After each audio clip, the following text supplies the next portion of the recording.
the minutes of our last meeting, which was in November, and just go through these for accuracy in the first instance. So it's a long meeting. So on page 1, page 2, 3, 4, 5, 6, 7, 8, 9, 10, 11, 12, 13, 14, 15, 16, 17, page 18, and page 19. So we all agree that those represent an accurate record of the meeting that we were at. Yep. Anything arising from that that's not covered either in this meeting or in the action log that anybody wants to pick up on? You. So then I go to the action log. Holly, we still have the ECT case for the south of Cambridgeshire as an open action. We've got July against it for this business case to be developed. Has there been any progress on this? So 2 areas of progress. So we're going to take it back to the ICB Quality and Safety Committee to ask the system for us to have a different risk-based conversation. But at the same time, we are working internally with the Directorate and our estates colleagues to identify potential internal opportunities.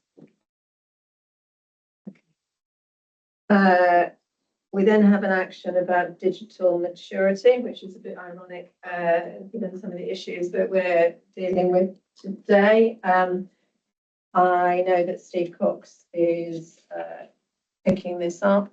It's due to come to the BNP in February. Okay, so I look forward to a report on that one.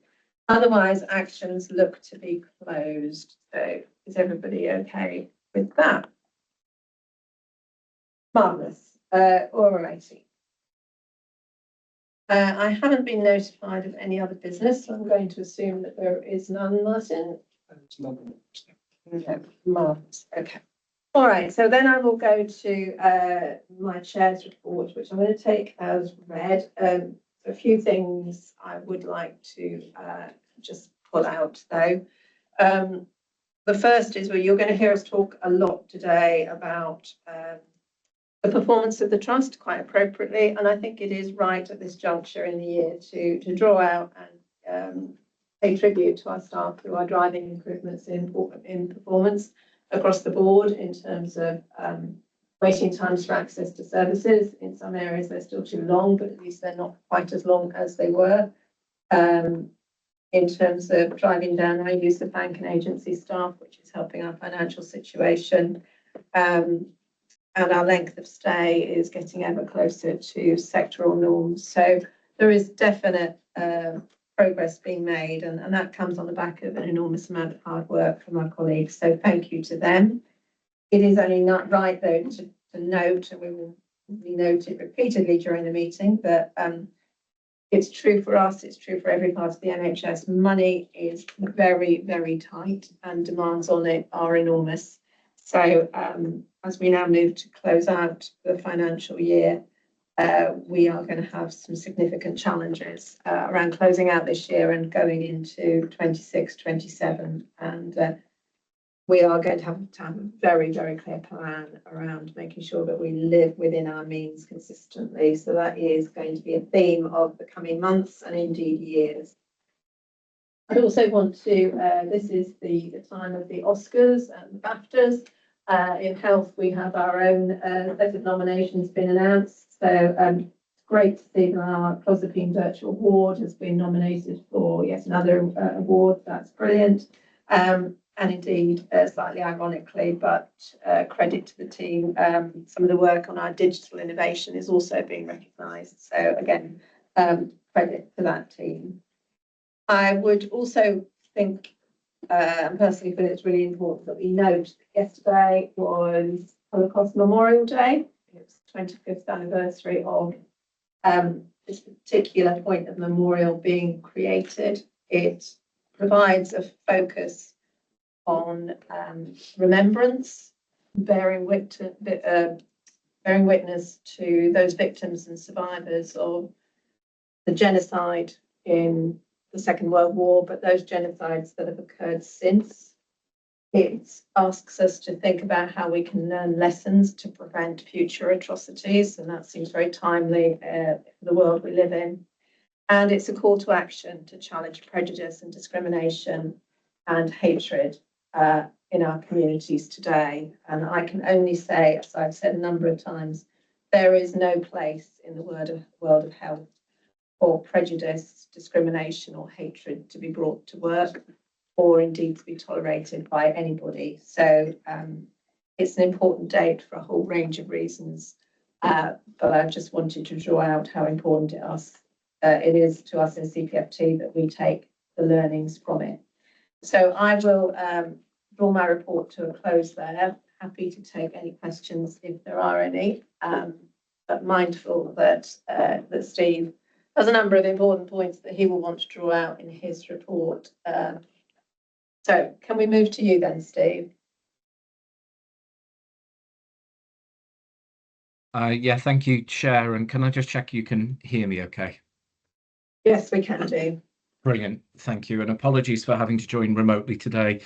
We have a couple of engagements that mean that we have to be virtual this morning. So apologies for that.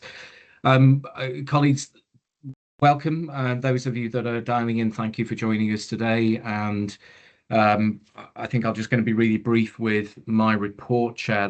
There's a lot going on. It's an easy thing to say. And there are a couple of points that I want to raise in terms of where we're at as a trust, but more importantly, perhaps where we're heading. So as we stand today on the agenda, I am really pleased to see the fact that we have our revised trust strategy for 26 to 31 landing in our board. That's a strategy that's been built over the last maybe 8-9 months of engaging nearly, well, more than, and Stephen will give me the proper figures, but more than 1,000 people. We wanted to do something that was developed with the insights of our workforce, with the insights of the people who use our services and the insights of our partners.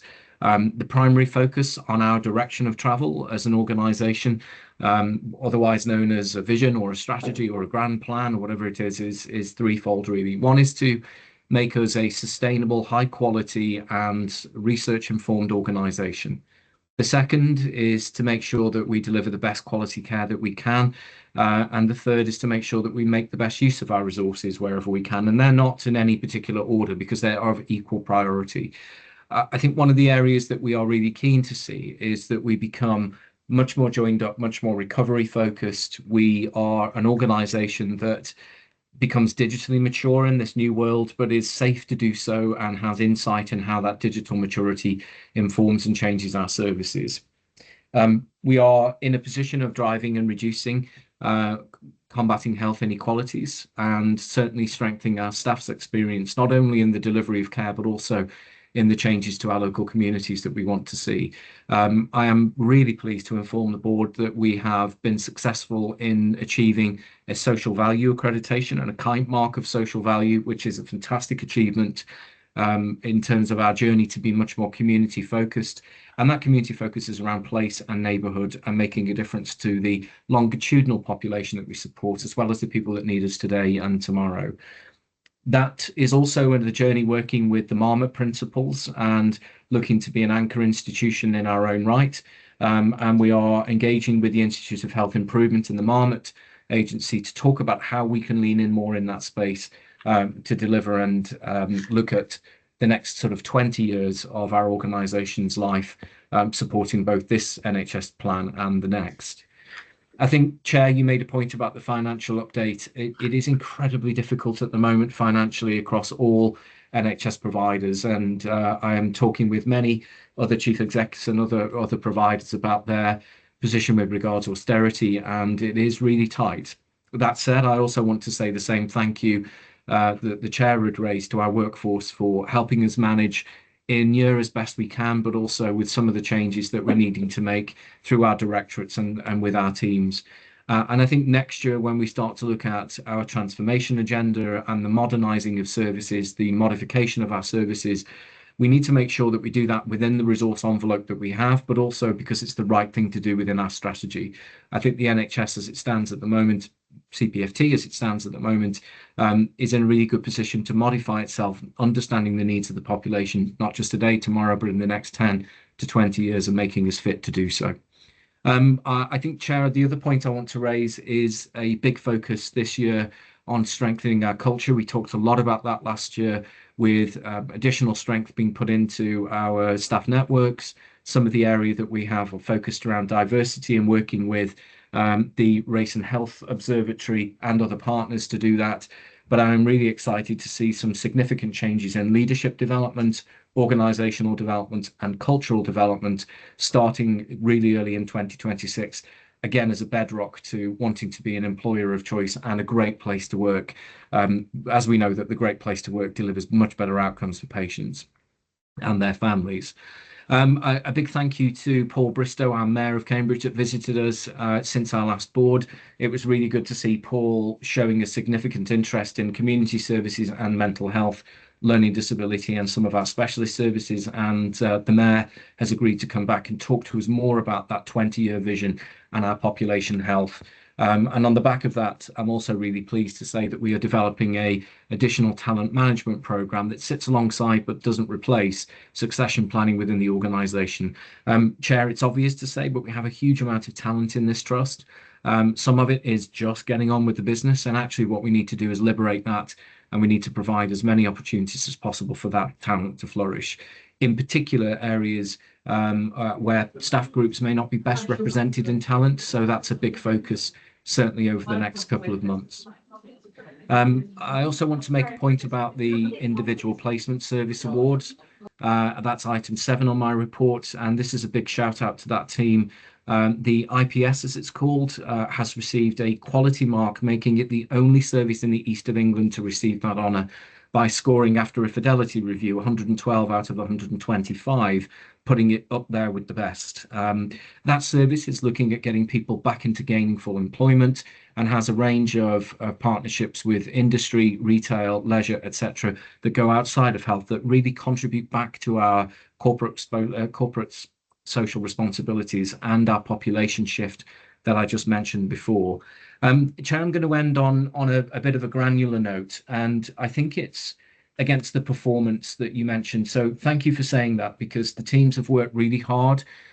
We have a metric in the organisation. We have many targets to deliver on, but they correlate into something called the NOF, National Oversight Framework.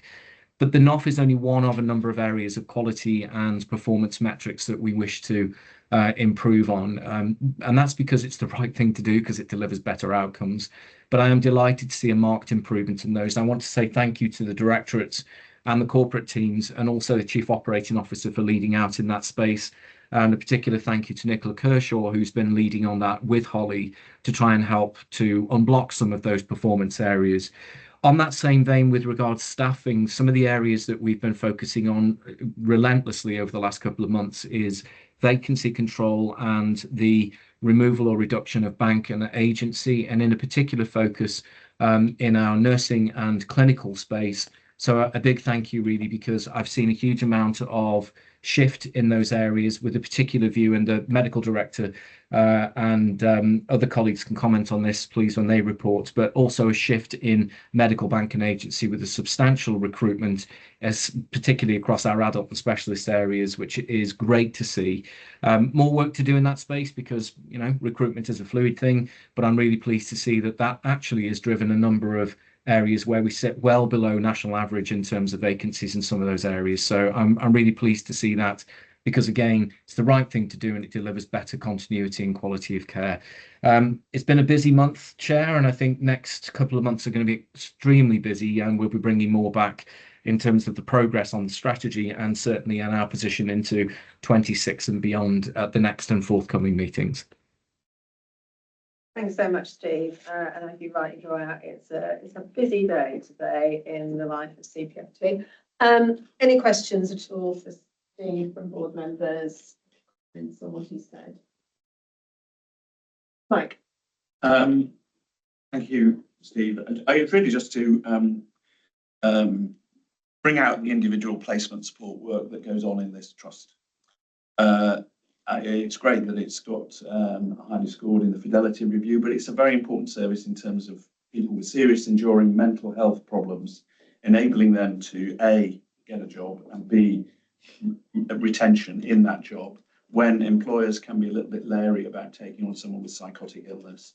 And they do an amazing job. I just wanted to perhaps just acknowledge what Steve is saying, and it has come up at the Health and Wellbeing Board as well in terms of employability more generally and the relationship between employment and health.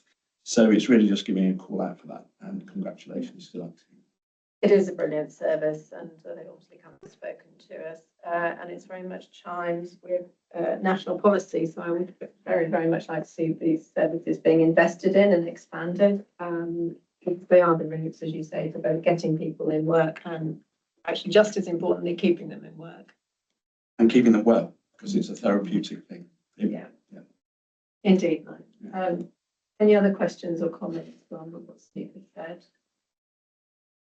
Chair, if I may just jump in on that point, I think I won't mention the names of a lot of those agencies that are very active employers in the board, but I will seek agreement from them to demonstrate a thank you to them, because they are demonstrating anti-stigma. They are being much more focused in terms of the diversity of their employment, and they are demonstrating real anti-discriminatory behaviour against people that would have physical illness or a mental illness. And therefore those organisations, they know who they are, but I think I need to reach out to them to say publicly thank you, because they are leading the way with regards industry as it stands at the moment. And the IPS scheme is the bit that plugs into them, but it is only as good as the agencies that want to receive it. So I think I'll just say thank you to them, but we'll do that separately outside of the board. No, I think that'd be brilliant to do, Steve.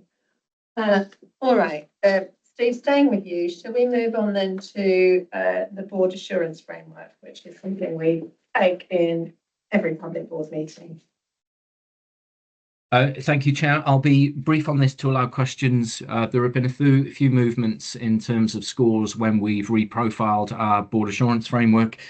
Colleagues will recall the fact that we revisited our BAF as part of our CQC Well Led, and we revisited our BAF with release of the new NHS architecture, the ICB infrastructures, and DHSE, NHSE, and also we revisited that in line with the NHS plan. So there are a couple of movements in there that officers can update against. The one area that I think is a particular challenge as we move into this year and next, which you'll see on the board assurance framework, is maintaining the organisation's brevity with regards to its contractual footprint, with regard to resource allocations and contract offers. We're at that special time of the year when that debate is happening and happening large, but relationships with our new partners has improved, and I would like to assure the board that we will also take an external view of those relationships, certainly over the next couple of months. I do want to say, though, within that relationship space, a big thank you to the LMCs, the Local Medical Council and Primary Care, who have taken the time to do some evaluations of their own in relation to an objective sense as to how we interface with them. And they've raised some challenges with us, rightly so, and likewise of areas where we can jointly make improvements. And to say, Dr. Napton was on that call with me with Dr. Deemer, and we were able to engage with the LMC in an incredibly productive way to talk about actually redesigning a primary care strategy to work better with our neighbourhood place and GP and primary care partners. So those relationships will continue to improve, and I'll be delighted to suggest at a forthcoming board meeting we bring forward that primary care strategy. I think everybody would welcome seeing that, Steve, for sure. Primary care is such a critical part of the landscape within which we work, to which we all contribute. So the BAF is quite a full and lengthy document. Any questions or observations, Steve? Stephen, do you want to? Thank you very much, Chair. So just building on what Steve was saying, I mean, I've reviewed obviously the staff vacancies elements on the BAF. I've reduced that down to 12. That's reflective of a significant amount of work around sort of recruitment, and we're seeing the vacancy rate below the sort of the target for the organisation. And again, just building on what Steve was saying, and I'm sure Kathy can sort of add, we've done a lot of work around medical staffing and medical recruitment. And again, we've got a number of sort of staff coming on the pipeline into the organisation. And I think Mike and I actually were interviewing for Children's some weeks ago. So again, we've made a number of appointments there. So it is a positive sort of news story. Clearly, there's still further work to go. And we recognise that, we've still got some agency around that, but obviously part of that is covering sort of sickness, etc., maternity leave. But as I said, we've reduced that down based on where we are around that sort of staff vacancies. Very encouraging, Stephen. I might just add to that. So our success in recruitment recently means that once everyone's in place, so we've got 16 people who have accepted a post, a consultant post, that will bring our vacancy rate down to 5%, which is well below the national average. We have rates of 30 to 36% nationally of vacancies, particularly in subspecialties like CAM. So really pleased with that. But we still have some way to go in terms of reducing spend, but we'll also always need locums to cover maternity, long-term sickness, service pressures. Getting to 5%, I think, would be great. Staying at 5%, even better. Jackie, and then Mark.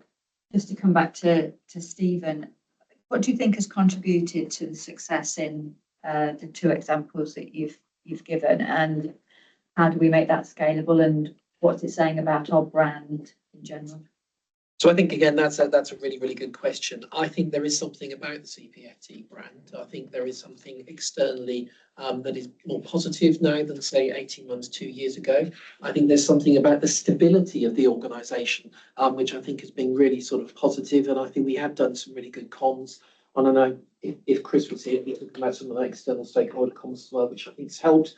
And then, of course, I think the national picture has slightly changed as well. And we've seen that over the last certainly the last 9 months or so. Whereas we were getting, 5, 6 people applying for a job, now we're getting 50 plus. So that is a real positive shift. But as Kathy said, we've still got some specialist areas where we need, we know we need to do more. Can I just come back with one? You've got 50 applicants applying to one job. Do we have a keep warm space? Yes, we do. Yes, we do have a keep warm space. And the other piece of work we're currently doing is just trying to work with our digital team around AI applications as well. Just trying to work around how we can make sure that we filter those out as well. All right, I'm going to go to Mark and then Steve and then Holly. I'm not sure if Holly's point is on this or a different point. It is on this point. That's okay. I guess I just wanted to say that I also think it's about the opportunities that CPFT offers. So I think we've got some quite exciting service developments and transformations. So I think our UCOMs, our assertive outreach, but I also think our clinicians have been promoting the work we do in a really positive way. So I think all of that has helped improve both our sort of medical and broader clinical recruitment. Mark. It's just to say, again, it's covered in our reports, both the BMP and Audit Assurance are actively reviewing the board assurance framework and actually then suggesting how it could be improved. So again, it's an evolving thing, also how we can use those risks in our decision-making processes as an institution and as a board. So there's a greater linkage between what are our risks, how we manage things, and what are we investing in. So it's something which we continue to work on with the plus secretariat and others. Steve. Thank you, Chair. It's a double point. One, in terms of Jackie's question. Jackie, this is going to sound horribly twee, but certainly over the last 12 months, what I think we've been really focused on is what Holly said is people are not applying for jobs now, they're applying for careers. And as a result of that, there are plenty of opportunities for them to develop. A big thank you to both of our local universities for powering up in the space of research, education and development. And I think what people are starting to see now is that CPFT is a place that they want to work, because not only can they live well in the role that they're doing, but also there is succession and there is a future for them in that. So we mustn't lose sight of that, even though things can be very difficult, and responding to the challenges every single day can feel a little bit suppressive and a bit challenging. But this is a good sign that actually that people see the organisation as taking this very, very seriously. Chair, I think on the back of that, Mark, thank you. That point was spot on. The bit that we haven't raised, and I'm asking Martin, our company secretary, to bring something forward through the relevant committee and into the board, is a refresh of our risk appetite. So bringing forward a refresh of the risk appetite that supports the BAF is going to be really important in the next couple of months. So you'll see more of that ahead of time, but it'll go through the relevant committee.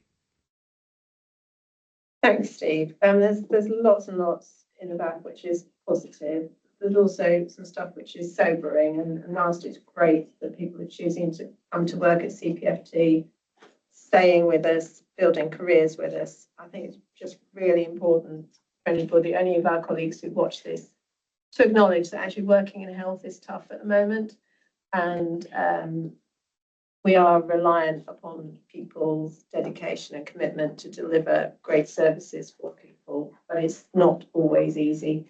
In fact, it's frequently not easy, and I think it is important to draw that out. I mean, I have raised this before, but I'll raise it again myself. We are due to have, I think, a board presentation on Cambridge Children's Hospital, which is referenced in the board assurance framework. I think that's going to be important. It's really important to understand the risks which are still being carried by that project, and to dedicate some specific time to coming back to talking about them in detail. I was fascinated at the weekend to see a report that was talking about the significant uptake in virtual wards for children with chronic conditions being deployed. And that's one element I'd certainly like to understand better, the extent to which that innovation and using technology and using people differently to keep children who are going to have frequent need for intervention, keeping them in their own homes as opposed to having them in hospital buildings is something I'd like assurance on personally, that is being built into the new model that we're also actively engaged with. So, but that is something that we will come back to. It certainly is on the agenda, isn't it, Martin? Okay, any more on the board assurance framework from colleagues? All right, in which case then, Mike, we go to the Quality, Safety and Patient Experience Committee report. Thank you, Chair. And I often forget to do this at the end, so I'll do it now. I just acknowledge the input of Holly Sutherland and Dr. Cathy Walsh and Rachel Gong in terms of supporting the Quality, Safety and Patient Engagement Committee. This report is following the meeting we had on the 10th of December last year. And if I may just bring out a few points from the report. The first is, mentioned it already, but the provision of electroconvulsive therapy in the south of the county remains unresolved. And we've also are thinking about how we might resolve access to rehab and psychiatric intensive care for female patients as well. This represents an inequality in the provision of service. We were delighted to see the health equity strategy, which is used in our trust and sits alongside the quality impact assessments in terms of our SIPs programs such as that and other service improvements, and the trust strategy, which we can talk about later. In terms of the operational risk register, the three that I'd want to draw out: ECT provision in the south, training for safeguarding, and the waiting list for AHB. Supply of medicines and vaccines is under review, and that has reduced in risk, and we have now got a safe staffing lead. So we're compliant with the regulatory framework that we work within. Operational performance, I won't say very much about because I think Holly will pick that up later, but I would like to draw out the fact that the Peterborough Kilsopine Virtual Award, just mentioned, won the Royal College of Psychiatrists Digital Mental Health Award, and similarly we recognised the Cameo service, the Cambridge and Peterborough Assessing and Managing Outcomes, the early intervention service. In regards to quality, there are a number of issues that we keep under active review in terms of complaint response times, debrief after restrictive interventions, and physical monitoring following rapid tranquilization. Turning over, we get a regular update on how we're progressing against the well-led CQC investigation last year, and that sits alongside our internal quality assurance visits, which there were 14 internal quality assurance visits through the 3 clinical directorates in the last quarter. In terms of smoke-free, we had the smoke-free report, an important intervention. We know that the outcomes for patients with severe enduring mental illness is not good. They have premature cardiovascular disease. Smoking is a driver of that, along with cancer. And we're sort of setting ourselves up to be compliant with what we anticipate is legislation on smoke-free NHS premises in 2027. Similarly, in terms of legislation, the mental health bill is now on the statute book, and we will be receiving an update on what the implications of that are for this trust in subsequent meetings. And lastly, we were pleased to be able to review and approve the terms of reference for the clinical ethics group, which will be reporting on a regular basis through QNS and PE, quality and safety patient involvement, on a 6-monthly basis. I think those are the slides we want to roll out for this meeting. Thank you. It's always a busy meeting, Mike, isn't it? There's so much to cover. Has anybody got any points they'd like to pick up on terms of what Mike is saying, or if you have other members of the committee here, anything that you would want to draw out or amplify? Rudolph. Yeah, it was just, I think there are a couple that are sort of safety points that are being tracked on an ongoing basis. In a couple of them, there's this question about whether it's the clinical aspect or the recording. And there are some aspects where the recording has gotten a lot better, and the diagnostic coding looks like it's been excellently done in the inpatients, given that some patients the diagnosis will genuinely not be clear yet. And then there are some things like the rapid tranquilization aspects where it looks like Donna Great said before, we've had an indication, but we think that is a problem with the recording rather than the clinical work, and we're waiting to hear a bit more about that when we in subsequent. Yes, and I think with all the data that we look at, actually, so it's a very good point. Interpreting the data to understand what it is telling us is really important. So it may be that post rapid tranquilization physical monitoring is going on, but the recording is not happening, and then we get a biased view. So with all the data at the Quality and Safety Committee meeting, the interpretation of the data that's in front of us is as important, because that affects the way in which you respond to the issue question. So, and it's tricky, actually, making sure the data is interpreted. It can send you in the wrong direction if you don't do that. Okay. I'm going to bring Rachel in. Rachel, I know your camera isn't working, so we're going to hear you rather than see you. Do come in. Thank you, Chair. Yes, apologies. I just I concur with Mike, but also Rudolph, just to clarify as well, that, and in fact, I was going to raise it in my report next, but I'll cover it off here.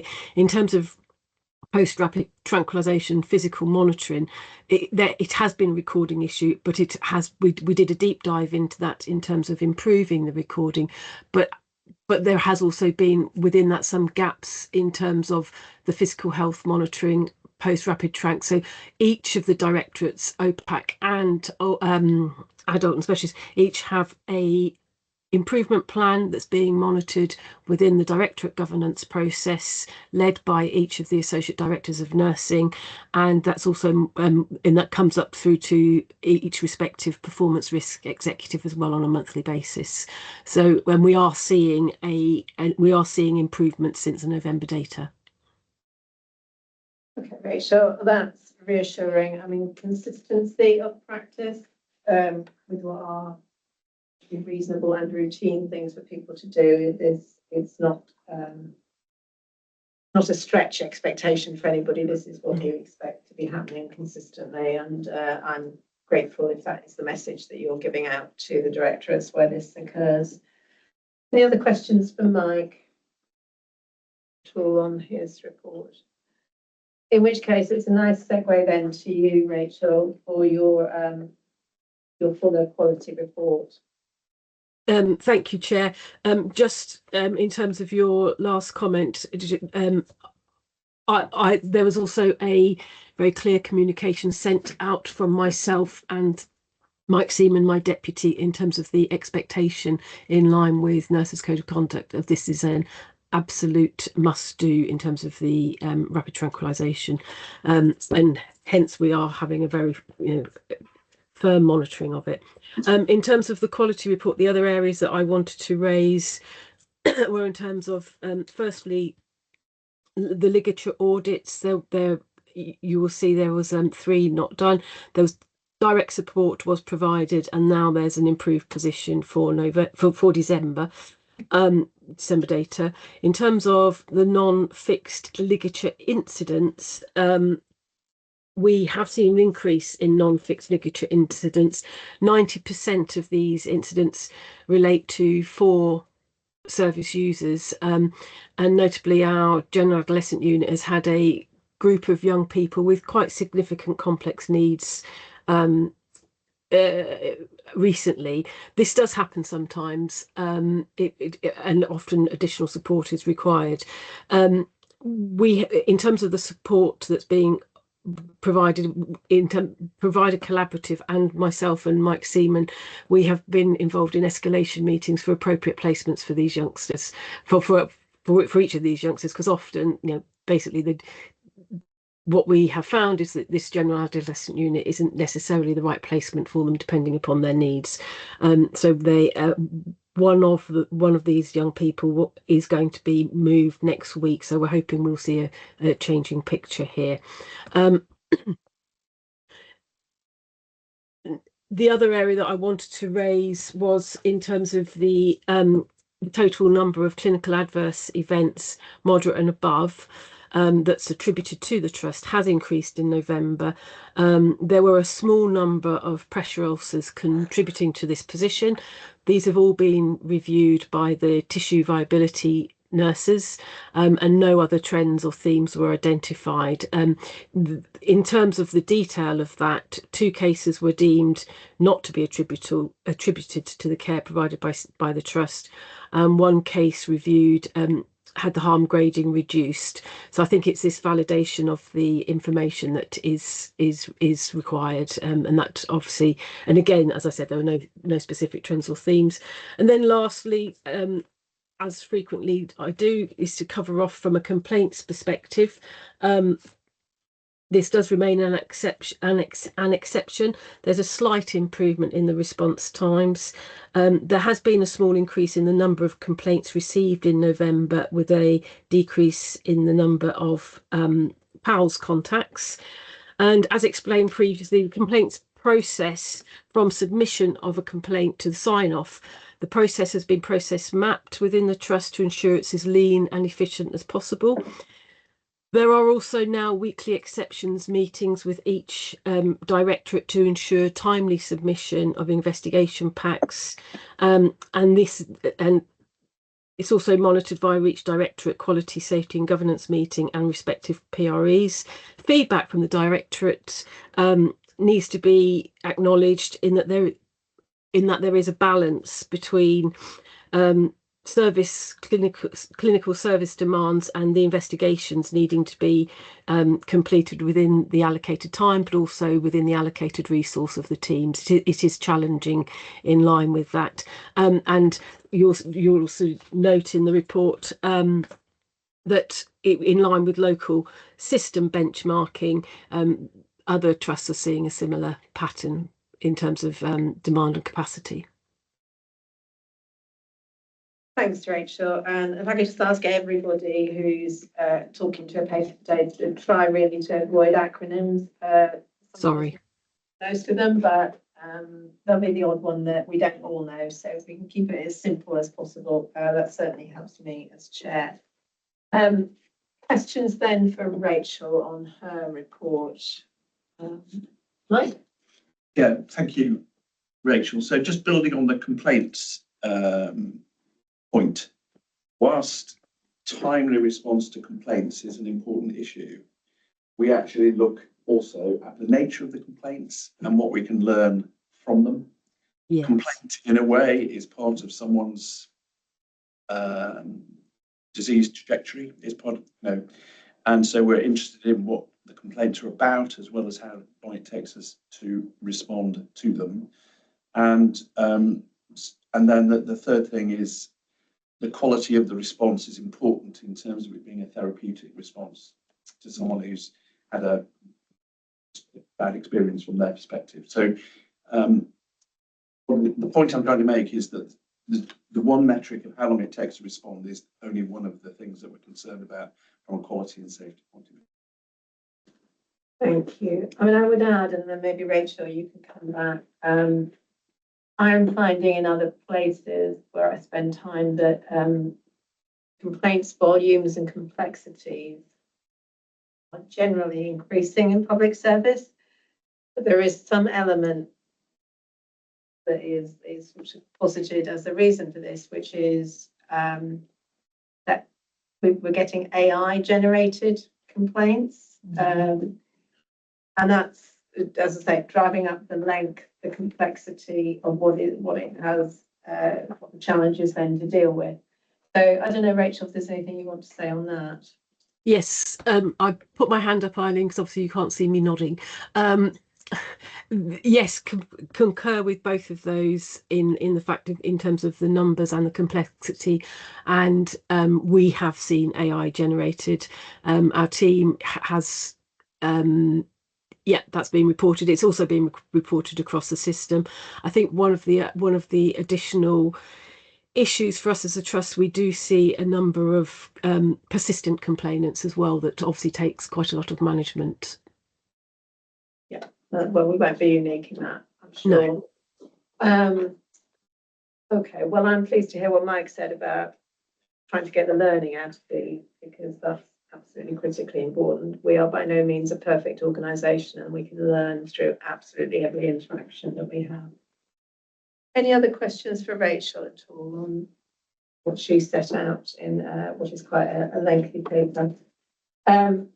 Thank you, Rachel. That's great. In which case, I'm going to go to Robert.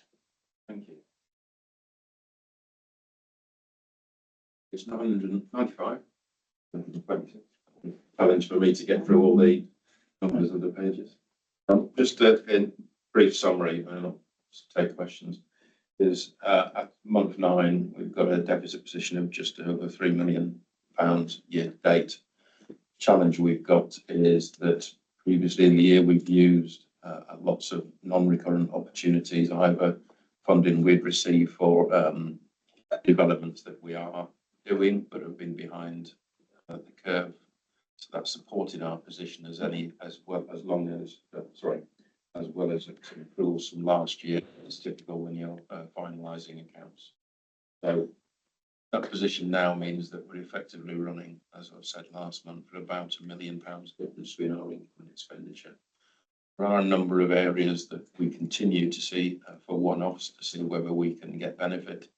We continue to work with colleagues on our PFI model and making sure that that's correct. It has had an impact this year in terms of what you would see in the finance department spend. That's where it sits but we hope that might see an opportunity, if not this year, into next year, but it had hoped to have a gain this year. We've got a number of contractual issues that we're talking with colleagues with, and we're making sure that we're invoicing appropriately, even in areas where we haven't got contracts signed. So there's been some learning for the new finance team that's very much in place. But the critical thing there is actually that we've still got to be driving down our core costs. And that's going to be our key focus moving into next year as well, because it is a real challenge in the NHS to reduce resources rather than maintain services. The reality is that going forward, we do have to change the services we can provide for the money we've got. There's no question about it. And that's always a challenge of recognising quality impacts, but also patient service level impacts. But again, we've got to be looking at priorities of what we must provide rather than what we do provide in some areas. I think that's really important. In terms of our capital position, likely to come in broadly in line with plan, which is good news, particularly after the huge investment that we've had to make in Windows 11 and our digital infrastructure to upgrade that. And we are receiving a number of funds, particularly for estate safety and for works that we're doing around the site in terms of the green agenda. So you will know that we're doing some works around the site in terms of roadworks, but buildings, particularly like Springbank Roof, for example. So, we continue to do that, and we've managed to receive support for that, which is good news. In terms of our efficiencies, as I said, partly we're not delivering everything we wanted to do at the start of this year or said we would do. And it is flattered to an extent by those non-recurrent benefits that we've had. So it is really important that we're starting to see recurrent, i.e. costs that when you go out, taken out permanently. That's really important going forward. Cash position is going to be a challenge because when you are making losses, you will see the cash position as month on month deteriorated.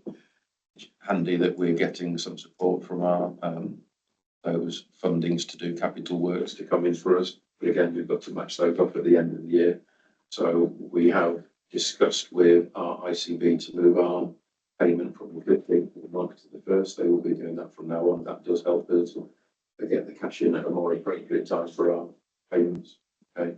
However, that's a timing benefit of a couple of weeks. It still is a challenge when you are spending more than your income, and therefore we have to work through what that will mean in terms of potential cash support coming into it. In terms of debtors, again, there's been some issues that again the team now are following up, and some of that relates to contracts that have changed.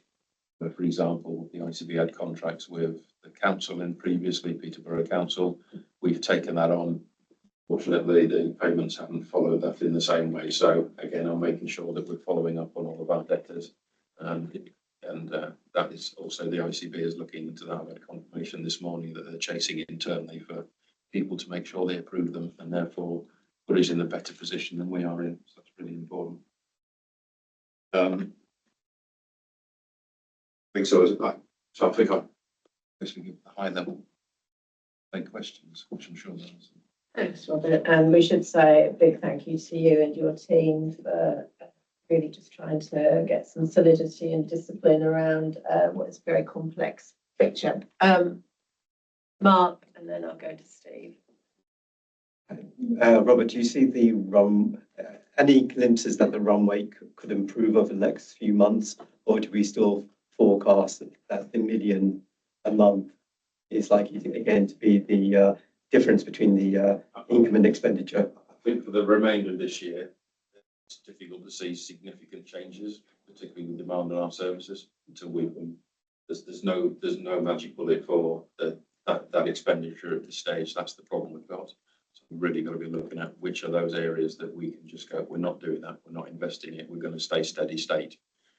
The real problem is, as we will talk through at our next session on the medium-term plan, is the use of non-recurrent this year that arguably is committed into next year causes a data gap, as well as some of the challenges we've got in terms of agreeing income positions with the newly merged ICBs, who are frankly struggling to, I think, have the resources to do everything they need to do and ensure that we're adequately funded for what we need to do, even in terms of what we already provide.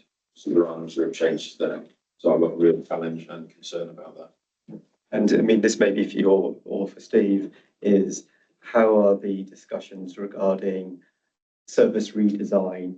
Are they progressing well such that we can get things done before or shortly thereafter the year end, such that we have then a greater likelihood of moving into a more balanced position run rate going forward into the new year? Yeah, I think we probably cover that more in the next session, but I think that's the important bit that says, you know, we've still got work to do to scope out not just the opportunities, but the reality of what we've got to do. Yes. I mean, for the avoidance of doubt, we have so much money, we have to live within that envelope, and we need to go into 26, 27 confident that is a position we are going to achieve. Steve. Thank you, Chair, and I just want to take the opportunity really just to say a big thank you to Robert. So Robert hasn't been with us long, but I think, Robert, the pragmatism that you've brought, and pardon my clumsy language, but the concrete that you've poured into the foundations around a lot of the areas that you're talking about at the moment are very gratefully received. So I think there is a lot more stability now, Chair, in the finance department. We had quite a bit of change in there, which is good to see. I'm really pleased to see the fact that we are also looking at some of the legacy issues that the organisation has faced and unpacking those, challenging those and resetting those where appropriate. And I want to take the opportunity to thank some of our partners where we've had and having challenging conversations with them around resetting some of those contractual relationships or some of those financial issues. I won't go into the detail of those partners at the moment, but it is safe to say that some of those legacy contracts have been looked at in depth, certainly over the last couple of weeks. And I think it will be really good to see that both organisations are able to move forward positively in this space to either reset or rebase a lot of those relationships. I also want to take the opportunity, I think it's right and proper to say this, that a number of our other partner organisations around us are also going through a similar process of redesign, and they're having to look quite hard at their level of resource allocations too. So this is an opportunity, Mark, when you talk about system and service redesign, to make sure we don't do this in isolation. We just need to make sure that our partners do things with us and we do things with our partners, so that nobody has any unintended consequence when we redesign something, or likewise when they redesign something also. So you'll see a lot more stretch into other people's operational planning, which will come forward, and Stephen is leading on that for us in the next week or two. Once that lands across the region, then there'll be another conversation with our ICB colleagues, particularly when it comes to our service specification redesign and some of the baselines that we've got around our activity and demand profiles, some of which are within our gift to change, some of which will require some investment or a significant change in order for us to keep up with the demand. So it's a really complex picture, but I think, Robert, sorry to just embarrass you for a second, I'm really glad that you're leading out into finance with us, with your new team. So no drum roll needed there, Chair, but I just want to say thank you to Robert. Okay, thank you very much. Any other questions for Robert before we move along?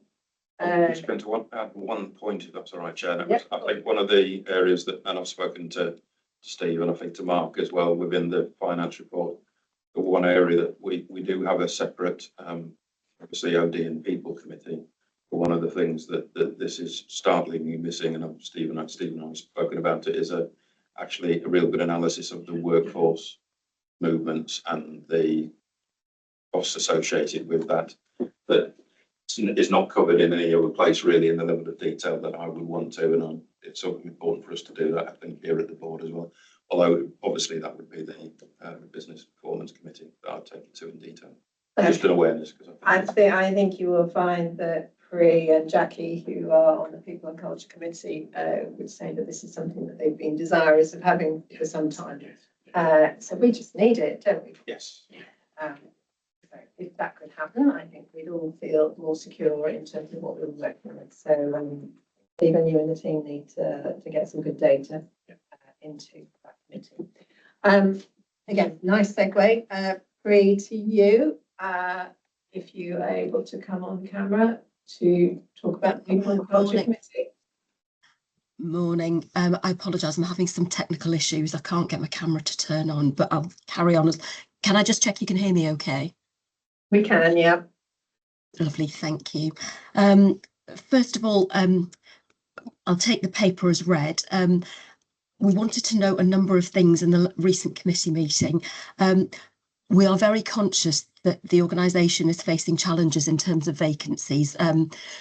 We understand a lot of very thoughtful work and a lot of thinking has gone on behind the vacancies that we are filling. I think what I want to stress is that we're very conscious that the most important thing is safety, but also very cognizant of the Trust's financial challenges at the same time. And so we know a lot of good work has gone on.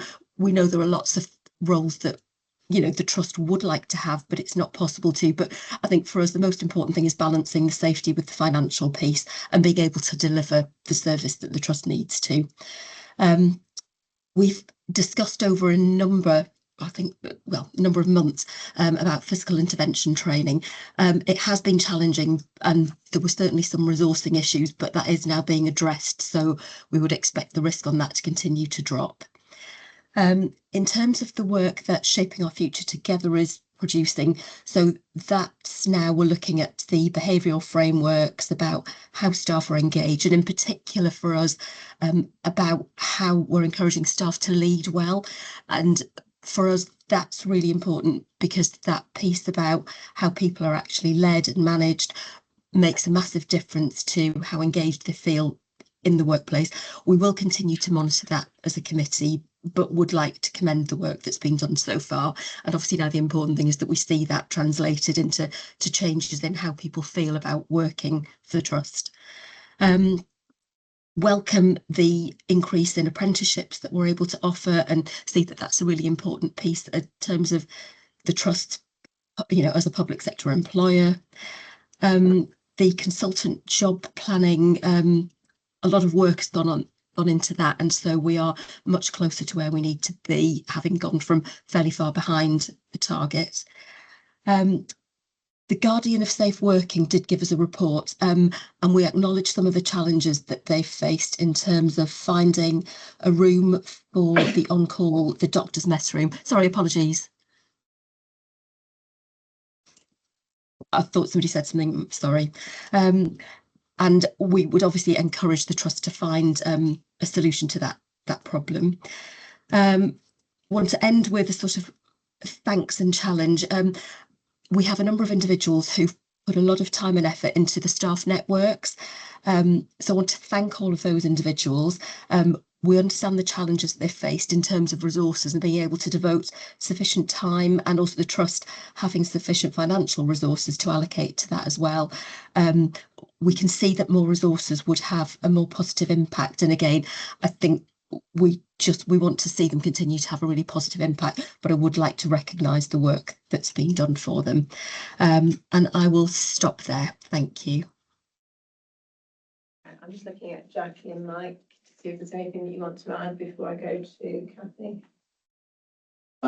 So I wanted to raise something about the resident doctors, which may be what Kathy is going to raise, but it just occurs to me that it is a concern. We had the 14th strike before Christmas, junior doctors, and their terms of service are an issue. The mess is one issue which has come up through the Guardian of Safe Working report, but it's not the only issue. And one of the responses to that, to ensure our resident doctors get the appropriate training and experience at work, is the 10-point plan which BMA has produced. And I just wondered if there was anything that we might say about that. So I don't know if I'm preempting any of this. That's fine. So firstly, I'm surprised that this came up as an ongoing issue at the committee because I linked up with Jorge before the meeting, and Alison Manton, as our estates lead, has got this in hand. So the idea is that there will be a room repurposed in the resource centre, which is currently used for physio or something along those lines. But I understand that this is a possibility. So there is actually a plan in place for a provision of an alternative on-call facility until such time as the Springbank room becomes free again. And 10-point plan, so Tirza Peters, our excellent Director of Medical Education, is leading on that with medical staffing, and myself, I'm the exec lead, and we've got two resident doctor reps as well. And Steve, myself, Tirza have met with the resident doctor reps. I think it was a very productive meeting. We are doing very well in terms of our compliance. Some of the issues are around things like payroll issues, but there is an action plan in place for any of the particular points that have come up. But we're near to 90% compliant. Okay, that's super. Any other questions from board members on the People and Culture Committee? Steve and then Jackie. Yeah, thank you, Chair. I think it's just be remiss of me not to acknowledge Pree's point there in terms of managing and juggling the financial position, the performance of the organisation with staffing levels and vacancies is a really fine balance. And I think it's something that I'd just like to say thank you to the workforce for supporting that, because morale across the NHS does not appear to be very high, and I think our workforce is right to feel anxious in some areas because they hear a lot of change around them, and they'll also be seeing a significant amount of change at national and regional levels. So I think at this point it would be right and proper for me to say a big thank you to everybody for working through all of that, bearing with the organisation as we try and find our way through that as things change on a regular basis.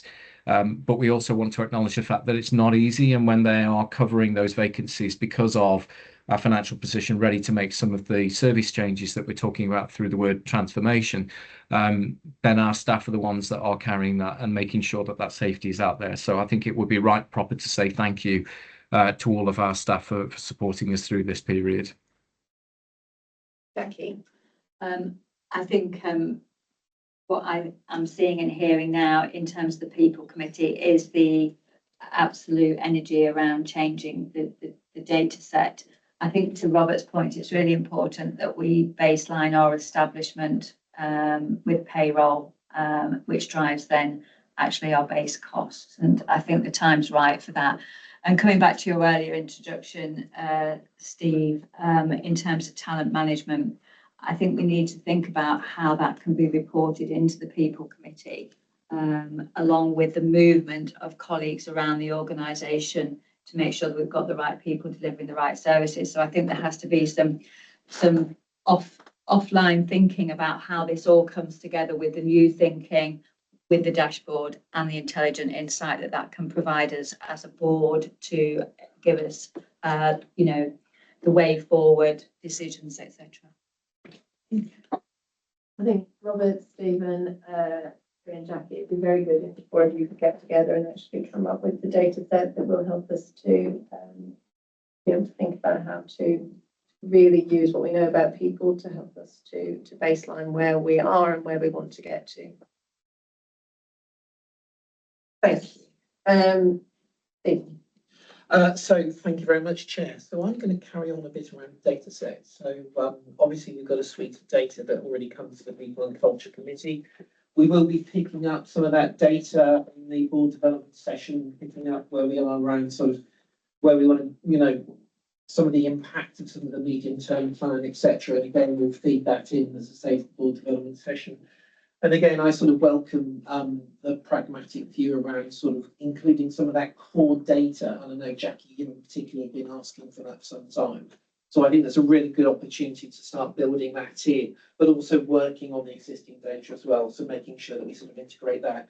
I mean, my other element to that, of course, is that as we move to that fully integrated IPR, we just need to make sure that we're connecting this all up as well. And drawing those integrated performance report. Sorry, Arnie. Anyway, I'm going to move on to the People and Culture report very briefly, and I'll take the report as read. You can see in the information in front of you that we are seeing a number of employment-related cases continue to rise. We're at 139 in November, and we're not far off being nearly double where we were this time last year.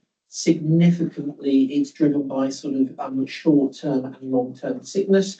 And we as an organisation are making sure that we support staff and actually make sure we've got the right training in place as well to support managers who are supporting that sort of sickness relationship and that sort of making sure that we sort of help staff back into the organisation as well. A couple of other points just to draw out. 10-point plan we've already discussed. What I would say, building on what Kathy's just said, we have gone from 85% compliance nearly up to just over 90% compliance. There is work ongoing around the annual leave element.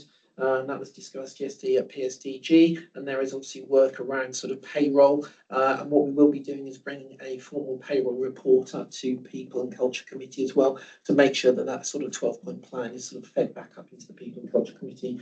And obviously, what is really positive is that we've gone out to procurement. We've got a new payroll supplier, and I think, given our first couple of meetings with them, we're really quite excited about the offer, but also the professionalism and what I think they'll bring to the organisation starting in April as well. I think we also need to recognise and sort of thank the HR team for doing that procurement, but also at the same time recognising we've now got to do the rollout and make sure we get a seamless transfer from SBS to the new payrolls. And then finally, just building on some of the earlier conversation around recruitment and retention, we're seeing sort of turnover decreasing, which I think is positive. And again, we continue to maintain that sort of core statutory and mandatory role training at the same time as, you know, recognising some of the challenge that the organisation faces as we bear down on bank and agency usage as well. And stop there. Question for Stephen.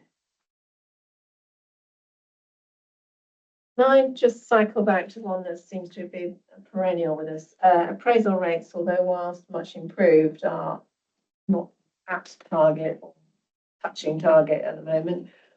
So what are we doing on that to make sure that people have regular quality appraisals?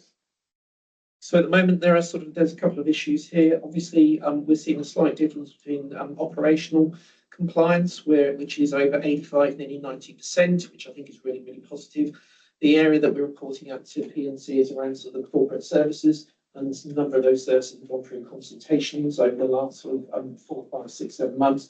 What we've also done though is actually focus down on individuals, and Steve certainly has asked us to raise this formally with everybody yesterday on our sort of trust strategic operating model design group. So we're raising it formally, and we are getting down to individual level and actually talking with teams and individuals about the appraisals. The other thing that we have put in is we have put that sort of feedback loop. So you've had an appraisal, you can now actually feedback online as well, because we will be looking at that process again, starting from sort of April, making sure we've got a slightly revised process, should I say, from April. Going to Karen and then I'll go to Robert. Thank you, Chair. Can I just pick up on the issue of sickness? In particular, our category, which is our highest category, which is anxiety, stress and depression, and it has been in the 30% for a long time. Notwithstanding the fact that sickness is going down, and hearing what the Chief Executive said about the pressures on the organisation, I suppose what assurance can we take that we are going to tackle that in a way that will ensure we've got the staff at work to deliver what we need to deliver in challenging times?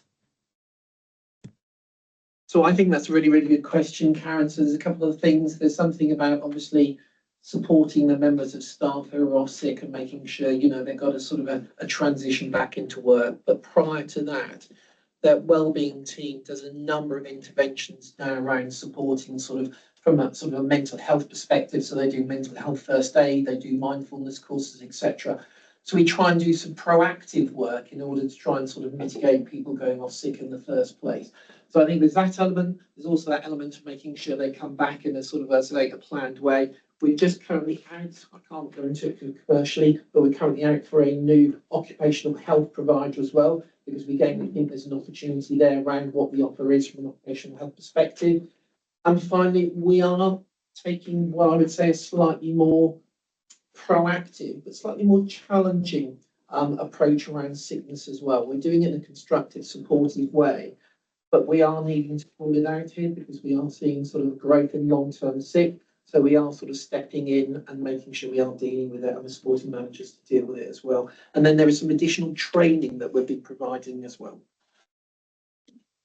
Robert and Rudolph. Mine was just an observation, actually. So I, as Stephen said, I've talked to all of my direct line reports. One of my department had apparently 5 people that hadn't been seen. I was then confirmed that 4 of the 5 had been seen, had appraisals. And I said, well, okay, we need to get that updated. And I find that then next answer was, I said, well, why haven't they been updated? It's for us to actually tick a box on an app. So I said, so we haven't actually completed the appraisal, in my view, until you've done all the process completion. So just an awareness that I think there's something about people following up, and I'll make sure that we do that, particularly within my areas. Chair, I think we've got a comment you might want to say. So, sorry. Rudolph, comment. All I would observe is this needing to tick a box has been a known reason for not. No. I'm simply stating that we have known this for a while, so we must be able words were had, Chair, shall we say? to do something to make this box more better known. Rudolph, when you come. Might press a very small and dark point, but if 10% of our staff turn over within every year, is it over ambitious to expect that 95% of people will have appraisal? That do we take account of that turnover? That's one of the reasons why we don't have 100%. We make the 98%, but to actually give us a bit of slippage and a bit of leeway, basically, and also sickness, because obviously if you're long-term sick, you may not. So that gives us that slight, leeway. I think credibly we need to be 90% or above. Steve, in you come. Yeah, thank you, Chair. This is an issue that I've asked the executive and the senior leadership team, particularly in corporate services, to look at in terms of a priority area. Appraisals are that they are, I know we've just used the word tick a box in an app. I'm not being flippant with this comment, but they are much more than that. They're an ability to lock in with our workforce, to talk about the future, where the workforce is at, to check in on health and well-being, to look at redesign and recognise performance and recognise and motivate those individuals. So there is no reason why, as an organisation, we shouldn't be taking this seriously. And my question is that I think we needed a push on this last year. We now need another push on this again this year. It will be achieved and it will be done.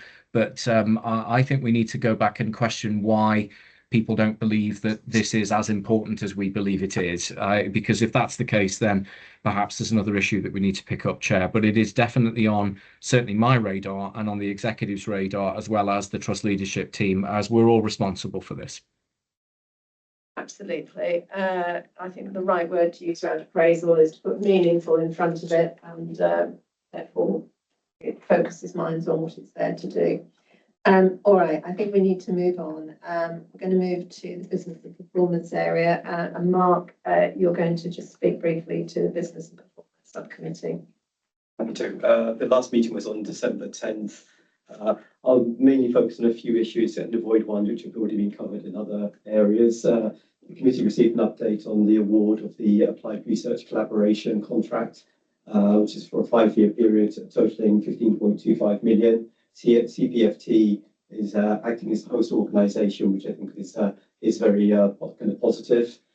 On the finance report, we looked at month 8, so I won't cover because we've got an update from Robert on month 9. On the operational risk insurance framework, we noted a number of risks and mitigation target dates that were past due. So we requested that update dates be confirmed with risk owners. It's something which is a theme which I think we need to get better on, is making sure that things are up to date, and if dates have passed, that new dates are allocated. On the operational risk performance reports, we noted that 9 of 13 oversight framework metrics remain off track, but there are plans in place with weekly monitoring.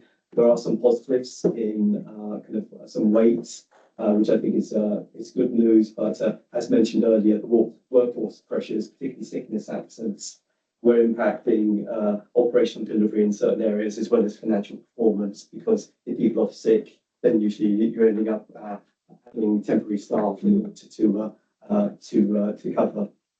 On communications and engagement, we received an update on communications and engagement activity, and we're assured that Trust continues to maintain an effective internal and external communications strategy aligned to organisational priorities. We did have a update on the partnership and collaborative working, including CPFT's role as lead provider for adult eating disorders within the East of England Provider Collaborative. The committee noted that the collaborative is currently forecasting a surplus, but there are contractual constraints on what you can use that surplus for. But we were generally assured that the partnership and collaborative arrangements are well governed, delivering benefits for patients and the system. However, we decided that on the 13th of February, there will be a briefing strategy to the committee members on the provider collaborative structure, to give greater clarity regarding how the contracts work, our role in those, how subcontracts work and the funding flows, and also the governance. So to try and get a bit more detail on those areas. On medium-term planning, we'll probably get more updates later, but we did go through, there was an issue regarding final financial allocation not being received, which was impacting on our ability to finalise the plan. But we reviewed the Trust Board's assurance statements and associated maturity ratings and agreed that there was a cautious and realistic approach to those assessments, which again, I think was positive. There is a community and mental health service review being undertaken by PPL. Again, there were some challenges regarding the review, so it hasn't been finalised as quickly as I think people had hoped, in part because they were using contractual specifications as a baseline rather than the current services and models of care, which therefore delayed things. There was also issues regarding data and the extracting it, mapping it and cleansing it. So those things have started to be addressed.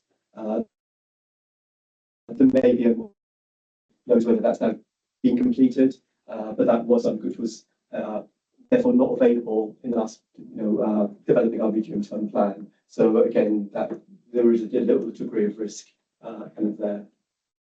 And the final one, I think was just on the policies. Again, we noted that 2 policies remain outstanding. It comes up in the Audit and Insurance Committee of actually, again, focusing on getting our policies updated on a timely basis. But I'll cover that in Audit Insurance. But those are the key points from business and performance. Thanks, Mark. Again, another very busy committee. Any questions or observations on that before we move on to the performance report with Holly? Might be worth just asking where the PPL review has got to. Susan? So the PPL report, there is the overarching summary report that is going to be available towards the end of this week. That basically is based on the the opportunities and the actions as a consequence.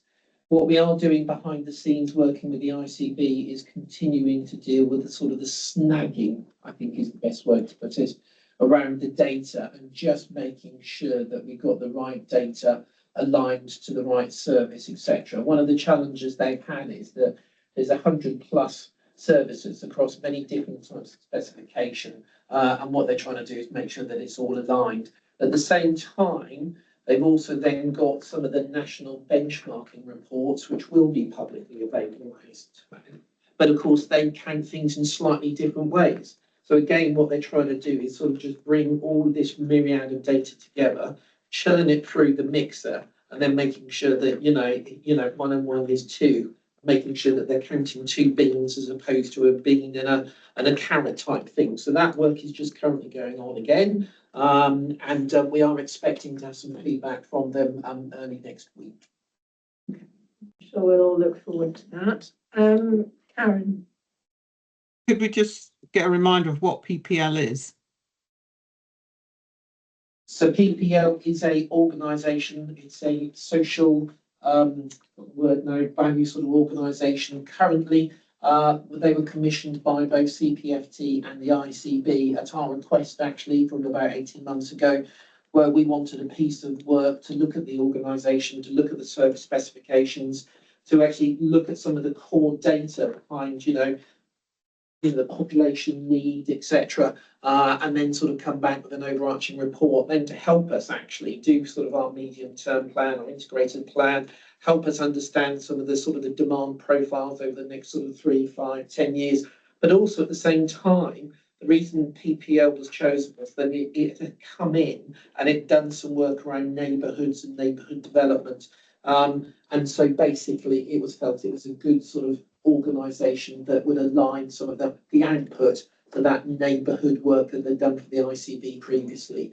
They're an organisation nationally based in London that is currently supporting the neighbourhood pilots. Remember, there was 44 pilots, and basically they're supporting that work. And they're an organisation who did support the previous government during COVID. They did quite a lot of simulation work. And actually, they continue to do that. And they've been doing some simulation work recently around sort of neighbourhood development and what does that mean by having neighbourhood hubs, neighbourhood teams, and what does that mean on sort of local populations and demand flows into a community, etc. So they were thought to be sort of an organisation that certainly could help CPFT. I mean, fundamentally, what we're trying to do is to get commissioning or contracting that aligns to population need and demand, and we're able to organise around that. Our contracts are best looking backwards and not forwards, and it would be very timely if we could just rebase the population of Cambridgeshire and Peterborough and their health needs and have their inequalities better understood. So hopeful that that report will gain some traction. Mike, and then we're going to have to move on. Yes, it hasn't been mentioned, but it has been mentioned at previous meetings, which, and I hope you don't mind me raising it now, which is the review of the Learning Disability Partnership, which we're a key part of it. I don't know if there's anything to update on that today or not. I'm happy to do that. So the work continues with the ICB. So people will recall that there was a partnership that was between ourselves and local authority. That partnership has now dissolved, and the sort of social care aspects of learning disability management are being contracted by the local authority. The ICB are contracting separately with ourselves currently to deliver the model. In terms of the current model, it's an as-is model. So whilst contractually the sort of two local authority and health have separated, in reality we're still working as is, whilst a new model of care is being worked through. Initially, that model of care, we'd got a sort of as is working arrangement for 1+1 year, and that started in April of 25. So just about to go into the second year. We heard last week that they're probably going to ask ourselves and local authority whether we would extend that by a further year, because I think they've recognised the complexity around all of the different needs, and wanting to make sure that actually, whilst we'd be contracting the services separately, we are still going to need to work in a very integrated, joined up way. And there's also some national directives coming out around learning disability and autism. So wanting to make sure that actually we build in enough time to incorporate those national requirements rather than potentially coming up with a model when we know there's some recommendations coming out nationally. Thank you. Part of the reason for asking is at some point as this model emerges, and integration is part of that, the implications for the quality and safety of the treatment of those that group of people is something I'm interested in, obviously, and so I think it's not just around contracting and finance, it's around how we care for these people. Yeah, and some of whom have the most inequitous health outcomes of anyone that we serve, and then we are going to have to move on. Some of that, some of the safety is that clinical records are sort of sitting with the local authority, aren't they, for these people, and yes, it's our staff operating in that space, but there will be a significant safety piece of work around copying and moving them right into our own systems if that's what's going to happen. Yes, absolutely. but also making sure that actually if we've got two systems, that we understand how each group of staff can maintain that continuity and overview of those individuals that have very complex needs and are rarely just social or just health. You know, the majority of them have needs in both camps. All right then, Holly, staying with you, we've got the operational performance report. Yeah, I'll take the report as read, but a few highlights. So really pleased to say that we're making measurable progress in priority performance areas with improved operational oversight, data quality, and also some pathway redesign. And as Steve mentioned, huge thanks to the Directorate and to Nicola Kershaw for helping really drive this piece of work. In terms of some of the progress areas, we've seen crisis response in our children, young people and families improve from 74% to 82%. We've also seen in our older people and community crisis response within 24 hours increase by 33%. And we've also seen our diabetes pathway reaches reduced significantly. Our joint emergency team service continues to perform strongly above target, and our adult inpatient lengths of stay currently are averaging at 37 days against a 42-day target. And that's with a new care model activated. We've also seen sustained improvements in reducing our out-of-area placements. So we're now entering our second month of having no inappropriate out-of-area placements, and our second month of having significantly reduced appropriate out-of-area placements. And that currently sits at 4 patients, which is really good news from a patient experience perspective. And that's been driven by the new model of care, inpatient model of care that the Directorate have introduced. In terms of those areas where we are still experiencing challenges, we know that's around the neurodevelopmental pathways, both within our adult services and in our children and young people. So in children and young people, we're continuing to see demand rising across both our ADHD and our ASD pathways. Sorry, I'm going to autism spectrum disorder and hyperactivity disorder, which does include having breaches of over 52 weeks, which is obviously an area that we really want to focus on. So we've kicked off a transformation programme with the aim of streamlining those pathways, taking out some of the parts of the pathway that perhaps aren't adding value, but also looking at greater multidisciplinary team working to see if we can reduce some of those long waits. Similarly, in the adult pathways, we are continuing to see long waits, again, some of those over 52 weeks, which reflects national challenges. We've just agreed some risk sharing arrangements with the ICB based on patient prioritisation, and we are planning to move some of our patients over to choice providers, and the ICB are leading on that piece of work. Also just like to point out that our assertive outreach model continues to be developed. Recruitment is underway, and we are expecting to mobilise that service starting in April. So that's a really exciting piece of work, and again, just want to recognise Catherine Maxey in terms of supporting that piece of work. And then the last thing that I would like to cover is around our sort of patient carer race equality framework data, but also our data that looks at sort of equity in terms of service. So we've identified that for our physical health checks, for those with serious mental illness, our quality of life improvement score, and our treatment satisfaction.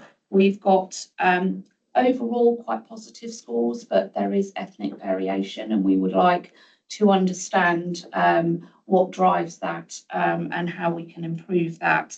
And as part of developing the new integrated performance report, we're making sure that all the patient care race equality data is integrated into our service improvement and equity initiatives. And future plans, we need to embed our recovery trajectories, so all services where we aren't at the required performance have recovery trajectories, sustain our reductions in our out of area placements, and obviously understand any impacts of our medium-term planning application. Thanks, Holly. That's all admirably clear. Any questions or observations for Holly at all? Mike? Well, just observations. Yeah, well done on length of stay and out of area placements. I've made the point before, but I hope you don't mind me repeating it. Out of area placements have significantly adverse outcomes as well as poor experience in terms of suicide, recovery, and therefore it's not just a financial driver to bring people back. And therefore the absence of female beds in this county is an issue. But yeah, fantastic news around length of stay and out of area treatments.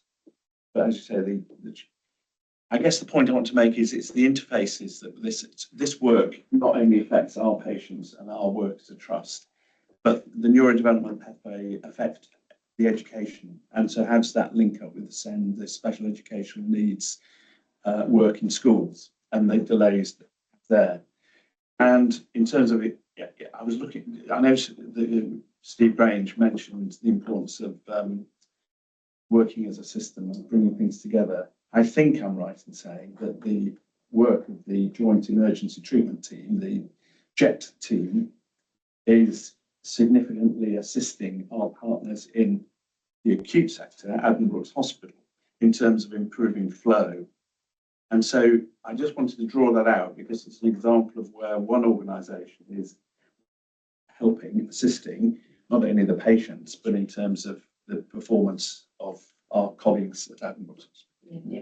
I think I'm right in saying that. Yes, you are. So our joint emergency response team works right across Cambridge and Peterborough, and regularly, always achieves over 95% in terms of a 2-hour response, and really supports both the ambulance service and both of our acute trusts in terms of admission avoidance. And I think it's also, you've prompted me just to mention our integrated care team, which again is a team that responds to supporting discharges from our acute trusts. All of our acute trusts were in a very compromised position just after the new year. So within 48 hours, we mobilised additional resource in order to support those providers. That's super. And just to clarify, we do have female beds here in Cambridgeshire and Peterborough. It's just we don't have female intensive care beds, which I continue to feel is a travesty. Steve, if you could come in, I'm going to have to ask everybody to be brisk and brief now because we're going to start losing colleagues pretty soon. Steve, in you come. Yeah, thank you, Chair. It's just a point on the Chief Operating Officer's report. I think Holly, it's right to say, isn't it, that there's been improvement across a significant number of our areas because of a couple of things. One is the lean in by our directorates and our clinical teams, which is fantastic. The second is it's very helpful to have the National Oversight Framework produce a set of data points that allow us to measure these things slightly differently. So our integrated performance reporting and our normal performance reporting has been modified to include the National Oversight Framework metrics.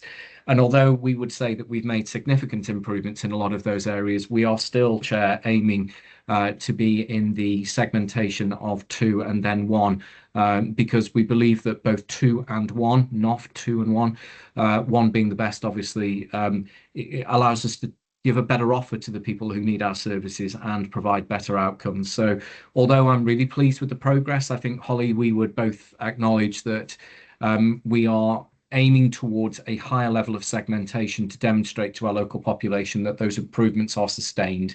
And so more to come on that, Chair, I think, as things move forward. The second point really on the teams that we have that are integrated within the system, I think they are recognised and respected, but there are times, I think, where we need to be able to celebrate them, particularly in that space that Dr. Napton's just referenced, because that emergency team does a huge amount to keep people at home and away from the front door of hospitals.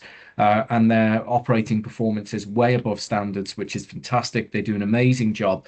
But again, this is an opportunity for us to work differently, and I'm grateful.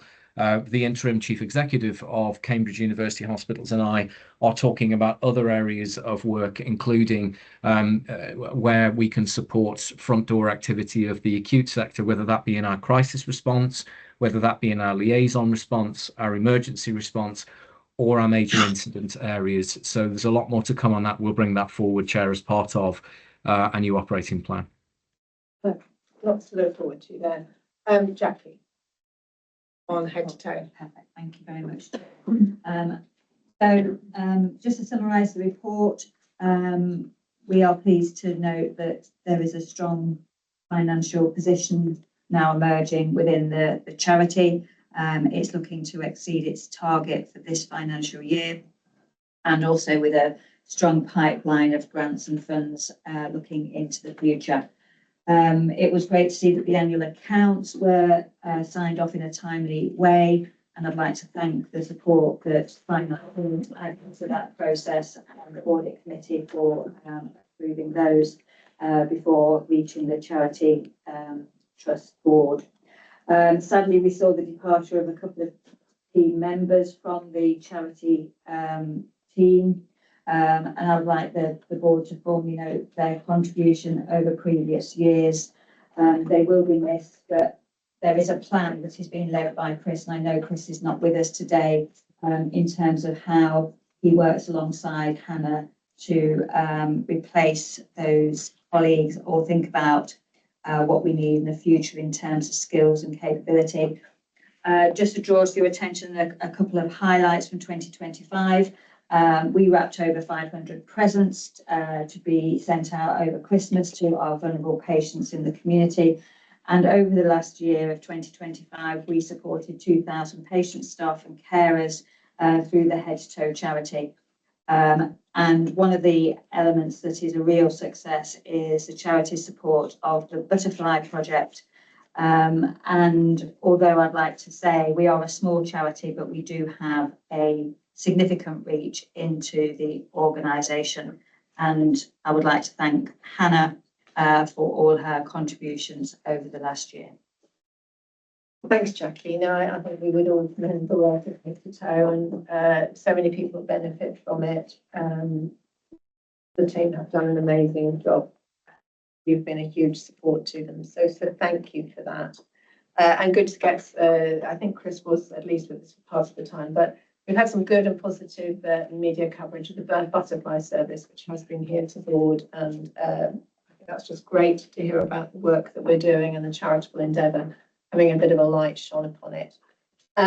Mark, can we go to the Audit and Assurance Committee report? So we've had two meetings, one on the 11th, which was an extraordinary meeting to approve, as Jackie mentioned, the Head to Toe charity annual report and accounts. The second meeting, which is more of a standard meeting, was on the 14th of January. A few issues or items kind of coming from that. One on the operational risk register. There are a large number of risks on the register, and there is an issue regarding the length that they've been on there and whether they're up to date. So we've actually requested a breakdown per directorate of anything which is kind of long outstanding. So we can see, is there a particular problem in a particular area, or is there some more a generic issue, which is where the second point comes in, is regarding training on how you perform these assessments. There is no training or formal training in place more generically. So we've asked for a presentation at the next meeting